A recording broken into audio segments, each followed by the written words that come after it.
Hey, Psych2Goers, welcome back to our channel. For those struggling with a mental illness, it can be great when someone reaches out to talk about what you're going through.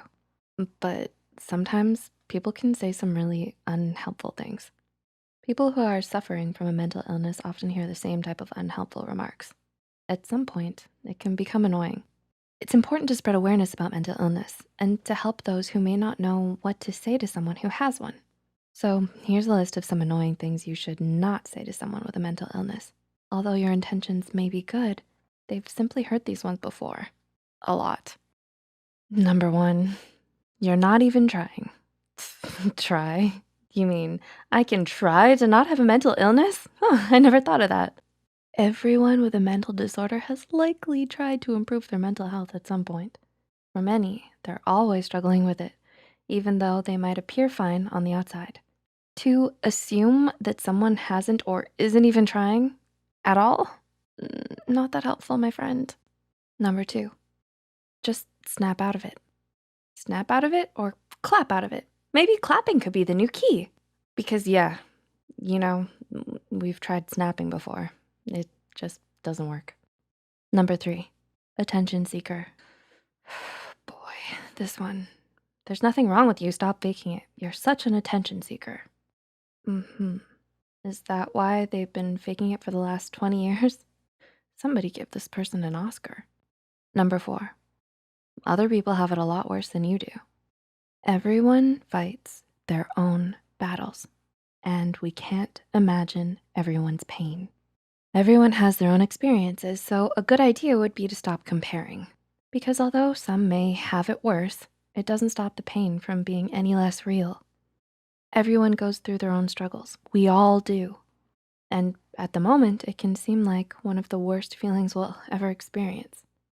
So just because someone else is going through something terrible as well, doesn't make another's own struggles any less valid. Number five, but you have such a great life.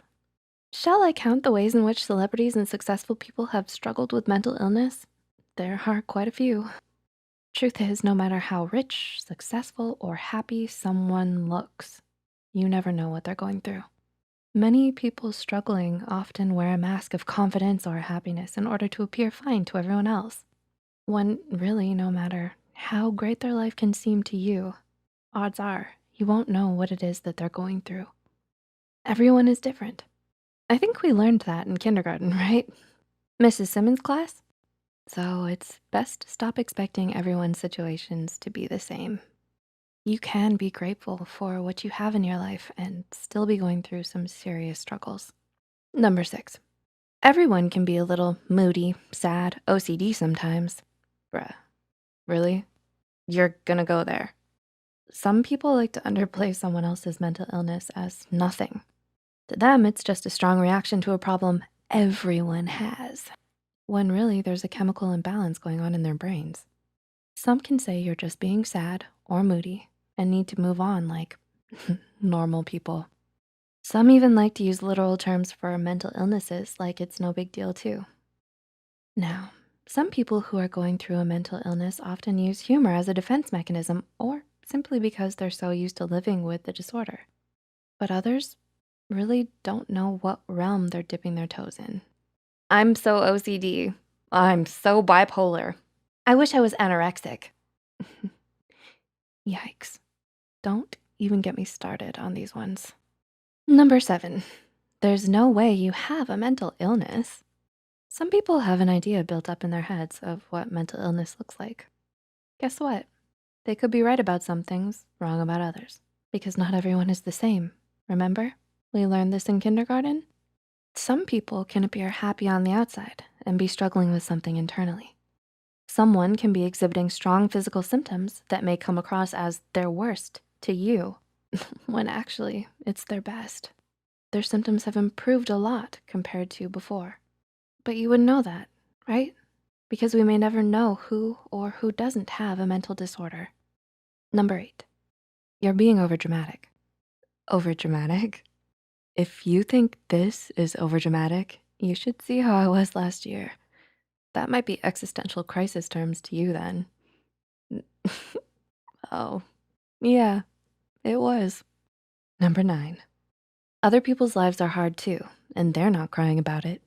Similar to saying people have it so much worse than you, this one seems to get thrown around a lot. A lot of people like to say you should toughen up and get over it. Somehow crying became something that's used against others to weaken them, when really it's something we often need. It's natural, it's cleansing, it's powerful, and it's something we often need to help build ourselves up again. And number 10, you're wrong. I have a different experience. Some people have experienced mental illness differently. That's normal. But to say someone else's experiences are wrong simply because they're not your own, why is your experience the only right one?